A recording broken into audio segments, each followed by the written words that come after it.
Happy Mother's Day, everyone. Whether you have children or not, I'm sure you have poured into someone's life. And definitely, I know we have at least one class member that is, I think, going to be due any day now. So, congratulations, early Mother's Day to you. But I really want to jump right into week two. Week one was great. But let's get to it. If you put your mind to it, you can accomplish anything. That's from Back to the Future, Marty McFly. I love this quote because it kind of speaks to the idea that the decision to do something can be harder than actually doing the task, right? It's that fear of unknown and fear of what if. And so you guys have made that decision. You're well on your path through this program. Um, just side note, want to reiterate, if you need anything, text, call, email, just get a hold of me. If there's issues going on, the earlier you can reach out to me, the better, for sure. So once again, don't feel bad reaching out. I did love discussion board question one and getting to know a little bit more about each of you. The two discussion board questions will show the two different ways I'll interact with them, just depending on the weeks. Either directly on the board, like discussion board question one, or discussion board question two when I grade them, which I'll do in the next day or two. I'll put feedback directly in the comments. And I like to do that week one just to show you the two different ways. Some questions I do both. Some I just interact on the discussion board, and some I just interact through private comments to you individually. So just wanted to model that a little bit. You can always add video to your discussion board question, but you don't have to. But you do always have to do the text. So it's kind of in addition to. This past week, the Sousa text really described some basic anatomy of the brain, things that we don't really get into in education that we probably should. And then how really the brain doesn't mature until we're in our mid-20s, and some of us maybe even a little bit later. I hope you're enjoying the readings. This week there's a lot of content, but I like how they make us think about how science can affect what we do in our class.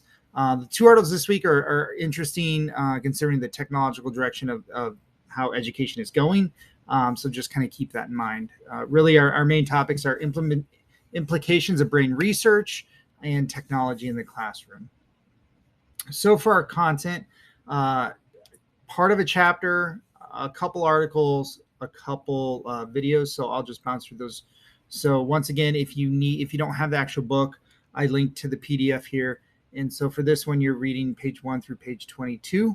And we've already read some of that, but just going through that again. And then this article is gamifying quizzing in the classroom. Gamification isn't really new. It's been around for a while, but you can see this article is 10 pages. And it's not the most creatively, right? Like it's a lot of text heavy. So it goes through some things in gamifying that you may or may not have thought of if that's something that you want to do. And then finally, the model for understanding good tech integration, the SAMR model. This is one of my favorite things. Some people love it, some people hate it in ed tech world. They say it might be a little bit too rigid, but I love this because it's easy to understand it. And if you Google it real quick here, let's see, make sure it's not in here. I'm just going to go ahead and I'm going to do a live Google. Hopefully it doesn't. SAMR Starbucks. Hopefully it doesn't go awry, and it did not. So that's good. So this is a great example of that. Substitute, augment, modify, and redesign. A lot of us, we can just relate to that. So I love that idea. But the SAMR model to me is very powerful. And it stair steps people in those baby steps. Then a couple videos. This video is only 3 minutes long. Neuroplasticity, how the brain can change and learn and adapt. And then this one, I believe, is about 7 minutes long, talking about the learning brain. So that's the content.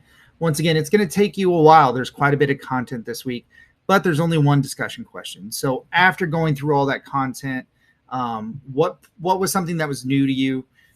What caused you to see learning in a new light? What point caused you to think differently about your teaching style? And also, if there's anything that you disagree with, you can always put that in there too, because sometimes we learn more about what we disagree with than what we do agree with. And so that's, there's quite a bit of content. So just pace yourself this week. And then I will skip the assignment for this week. We'll get to that. Just for week 3, there's actually even more content than this week, so it kind of ramps up a little bit. There's 2 chapters in the text, 1 article, 4 videos. There's 3 discussion questions. So week 3 is a big week for this class. In assignment, the assignment is based off of this week's assignment that's due, the paper. So you do a paper in a group, and then you turn that paper into a slideshow presentation. So that's coming up next week for week 3. And then also you will want to take a peek at week 6 and 8. Those are big projects, an arts and movement project and then a brain compatible unit. That is a signature assessment, meaning you have to complete it to pass the program. So week 3, very busy, and I know a lot of you are starting to wrap up the school year, so plan accordingly, please. But let's get into the assignment for this week. So it's the first assignment of the course. First of all, it is a group assignment. If you go to your people and click on groups, you could see here they were randomly assigned, and you could click on the group and see who's in that group. So group A, group B, C, D, and E. If you guys have any troubles interacting or connecting, please reach out to me if you need any help. But there's who are in those groups currently. Now to the assignment. Once again, the whole video going through it step by step is right here. Know that this video, even though it's from last year and it has images from when we were still in Blackboard, everything stands. That's a detailed look at this. The biggest thing is you're working in groups of 3. You're going to create a Word document, do Google Doc. Remember to download it. Only one person in the group needs to upload it to submit it. So when that gets graded, everyone will get grades from that one. So know who's going to do that. And the biggest thing really on this is to watch the video, make sure you understand it, and then look at the rubric. The rubrics for Concordia are really good. They really tell you what you need to get. So there are, you need 3 new points from the first 2 weeks.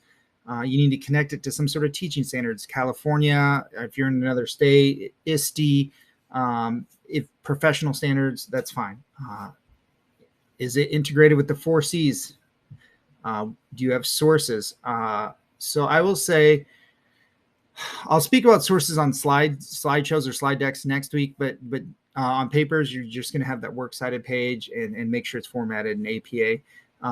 So like I mentioned before, all the projects have their own videos. Go ahead and watch that if you have any questions after watching that.